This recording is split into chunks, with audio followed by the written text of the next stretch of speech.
एक शहर में अमीर चंद फाफड़ा बेचता है और उसकी मदद जय करता है। अमीर चंद जय को महीने के अंत में कुछ पैसे दे देता है, जिसमें जय का खर्चा चल जाता है। जय के माँ बाप नहीं है। एक दिन सुबह जय ने ठेले को साफ किया। कुछ समय में ही वहाँ ग्राहकों की भीड़ लग गई और सभी फाफड़ा खाने लगे। तभी अमीर चंद आया। अरे वाह, तुम बहुत काम के हो। मेरे आने से पहले सारा काम संभाल लेते हो। जिम्मेदारी बड़ी चीज होती है ना। हाँ, और एक बात मैं तुम्हें बताना भूल गया। कौन सी बात? मैं अब ठेले से दुकान खोल रहा हूँ। वाह सेठ जी, ये तो बहुत खुशी की बात है। हाँ, मुझे आज बहुत काम है। तुम फाफड़ा बेचो, मैं शाम को आता हूँ। अमीर चंद चला गया। तभी वहाँ एक लड़का राघव आया। वो फाफड़ा लेना चाहता था, लेकिन राघव दूर से फाफड़ा देख रहा था। तभी जय ने उससे पूछा, क्या हुआ राघव, आज फाफड़ा नहीं खाना क्या? मैं फाफड़ा खाने आया था, लेकिन अब ध्यान आया है कि मेरे पास पैसे नहीं हैं। तो इसमें सोचना क्या है, मैं अपनी तरफ से पैसे दे दूंगा। धन्यवाद भाई, मैं तुम्हें बाद में पैसे दे दूंगा। राघव फाफड़ा खाकर चला गया। इसी तरह आने वाले कई लोगों को जय फाफड़ा खिलाता था, जो अमीर चंद को बिल्कुल पसंद नहीं था। शाम को अमीर चंद वापस आया। आज कितना माल बिक गया? आज थोड़े से फाफड़ा बच गए हैं। कोई नहीं, ये कल काम आ जाएंगे। हाँ, लेकिन क्या? बोलो। मैं सोच रहा था कि हम कुछ फाफड़ा बाहर सड़क पर बैठे लोगों को दे देते हैं। अरे तुम पागल हो? मैं सिर्फ सोच रहा था कि कुछ लोगों का भला हो जाएगा। मैं कुछ नहीं जानता, और हाँ, अगर तुमने आज के बाद किसी को मुफ्त में फाफड़ा खिलाया तो मैं तुम्हें नौकरी से निकाल दूंगा। लेकिन सेठ जी। अब जाओ, कल सुबह आ जाना। जय चला गया। हर रोज की तरह अगले दिन सुबह फिर जय काम पर आ गया और उसने फाफड़ा बेचना शुरू कर दिया। लेकिन तभी वहाँ एक भिखारी आया। मुझे बहुत भूख लगी है, खाने के लिए कुछ दे दीजिए। आगे जाओ, यहाँ कुछ नहीं है। मैं कई दिनों से भूखा हूँ मालिक, कुछ तो दे दीजिए। एक बार में बात समझ में नहीं आती क्या? चलो जाओ। सेठ जी, आप इनको मेरी तरफ से फाफड़ा खिला दीजिए। अच्छा ठीक है, तुम इसको फाफड़ा खिलाओ और तुम्हारे बचे हुए पैसे मैं तुम्हें दे रहा हूँ। तुम कल से यहाँ मत आना। अमीर चंद ने जय को नौकरी से निकाल दिया। भिखारी ने फाफड़ा खाया और भिखारी ने जय से कहा, तुमने मेरे लिए अपनी नौकरी गंवा दी। तुमने ऐसा क्यों किया? मुझे इस बात का कोई अफसोस नहीं है, क्योंकि आप भूख की वजह से जान गंवा सकते थे। इसलिए मैंने नौकरी गंवाना ज्यादा आसान समझा। तुम अब क्या करोगे? अभी कुछ समझ नहीं आ रहा है। मेरे पास खुद का कोई घर भी नहीं है। मैं भी अब सड़क पर आ गया हूँ, बेघर हो गया हूँ। मेरे पास एक जादुई फायर फाफड़ा मशीन है। आप सुबह सुबह क्यों मजाक कर रहे हैं? मैं सच बोल रहा हूँ। मैं ये जादुई मशीन देने के लिए किसी योग्य इंसान को खोजने निकला था। ठीक है, तुम मुझे यहीं मिलना। मैं जल्दी जादुई फायर मशीन लेकर आऊंगा। भिखारी वहाँ से चला गया। जय भी इधर से उधर भटक रहा था।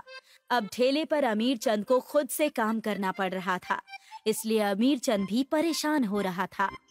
मैं भी गुस्से में कभी कभी ज्यादा बोल देता हूँ।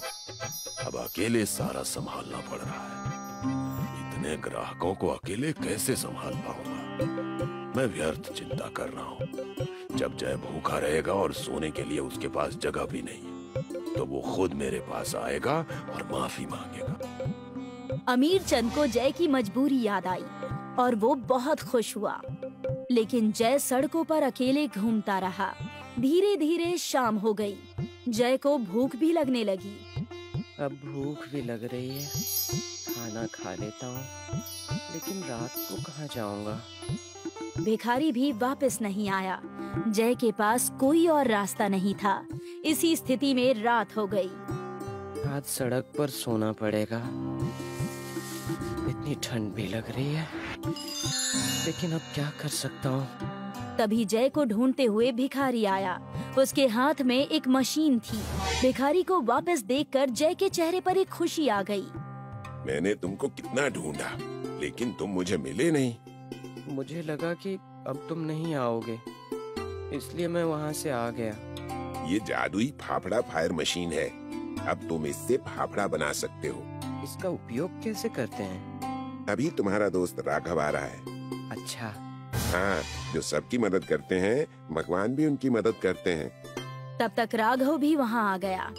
राघव एक ठेला और उस पर रखकर कुछ सामान लाया। ये सब क्या लाए हो? तुम बहुत अच्छे फाफड़ा बनाते हो। अब तुम खुद की दुकान खोल सकते हो। क्या सच में? हाँ, और ये मशीन तुम्हारी पूरी सहायता करेगी।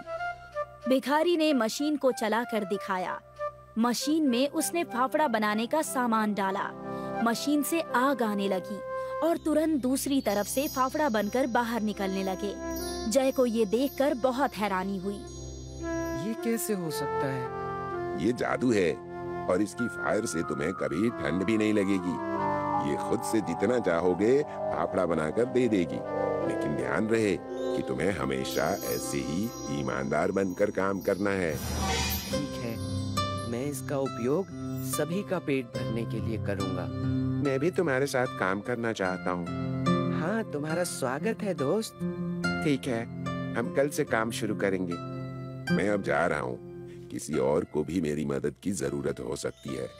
जय और राघव ने भिखारी को धन्यवाद दिया। भिखारी चला गया। अगले दिन से जय और राघव ने फाफड़ा बेचने का काम शुरू कर दिया। शुरू में कोई भी ग्राहक नहीं आ रहे थे। क्या हमारे फाफड़ा बिक जाएंगे? अभी कोई भी हमारे बारे में जानता नहीं है, इसीलिए नहीं आ रहा है। मैं सबको बता कर आता हूँ। राघव ने फाफड़ा का प्रचार किया। सभी गरीब और अमीर लोग जय के ठेले पर आने लगे और उसने एक बड़ी सी दुकान खोल ली। अमीर चंद का ठेला बंद हो गया और वो बहुत गरीब हो गया। एक दिन अमीर चंद भी बहुत भूखा था और उसके पास पैसे नहीं थे। वो जय की दुकान में फाफड़ा खाने आ गया। मेरे पास पैसे नहीं है और मुझे भूख लग रही है। कोई बात नहीं सेठ जी, आप पेट भर कर खाइए। अमीर चंद जय को देखकर हैरान हो गया। हाँ सेठ जी, ये वक्त है और घूम कर आता है। अमीर चंद ने फाफड़ा खाया और अपनी गलती के लिए पछताया। जय और राघव ने अपनी सेवा जारी रखी और धीरे धीरे दोनों बहुत अमीर हो गए।